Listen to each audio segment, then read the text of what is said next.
Mexico ও কানাডার পণ্যে 25% এবং চীনা পণ্যে 10% শুল্ক আরোপের পর এবার ইউরোপে নজর মার্কিন প্রেসিডেন্ট ডোনাল্ড ট্রাম্পের। খুব শিগগির ইউরোপিয়ান ইউনিয়ন ইইউভুক্ত দেশগুলোর পণ্যেও বর্ধিত শুল্ক বসানোর হুঁশিয়ারি দিয়েছেন তিনি।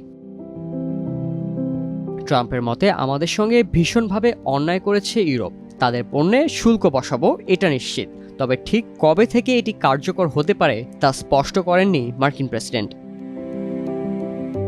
বসে নেই ইউরোপিয়ান ইউনিয়নও। এই জোটের পক্ষ থেকে জানানো হয়েছে ট্রাম্প শুল্ক বসালে জবাব দেওয়া হবে। যদি কোনো দেশ অন্যায়ভাবে আমাদের পণ্যে শুল্ক বসায় আমরা কঠোরভাবে এর জবাব দেব। বিভিন্ন আন্তর্জাতিক গণমাধ্যমের প্রতিবেদনে জানানো হয় ট্রাম্পের শুল্ক যুদ্ধ কানাডা, মেক্সিকো, চীনের মধ্যেই সীমাবদ্ধ নয়, শিগগিরই এর আঁচ লাগতে পারে ইউরোপের দেশগুলোতেও। অন্যদিকে ভূমি দখল এবং নির্দিষ্ট জনগোষ্ঠীর প্রতি অন্যায় আচরণের অভিযোগে দক্ষিণ আফ্রিকাকে অর্থ সহায়তা বন্ধের হুমকি দিয়েছে ট্রাম্প। শুধু কি তাই, প্রায় সব দেশের জন্য সামরিক ও আর্থিক সহায়তা কমানোর ঘোষণাও দিয়েছেন মার্কিন প্রেসিডেন্ট।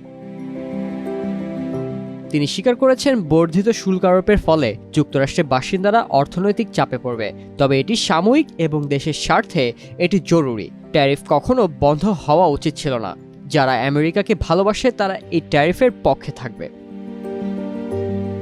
তবে শুল্ক ইস্যুতে ট্রাম্পের বিরোধিতা করছেন তার ঘনিষ্ঠ বন্ধু ইলন মাস্ক। ইউরোপের জনগণকে মেগা মুভমেন্টে যোগ দেওয়ার আহ্বান জানান তিনি। এর পূর্ণ অর্থ মেক ইউরোপ গ্রেট অ্যাগেইন। একে ট্রাম্পের মেক আমেরিকা গ্রেট অ্যাগেইন প্রতিরূপ হিসেবে উল্লেখ করছে বিভিন্ন গণমাধ্যম।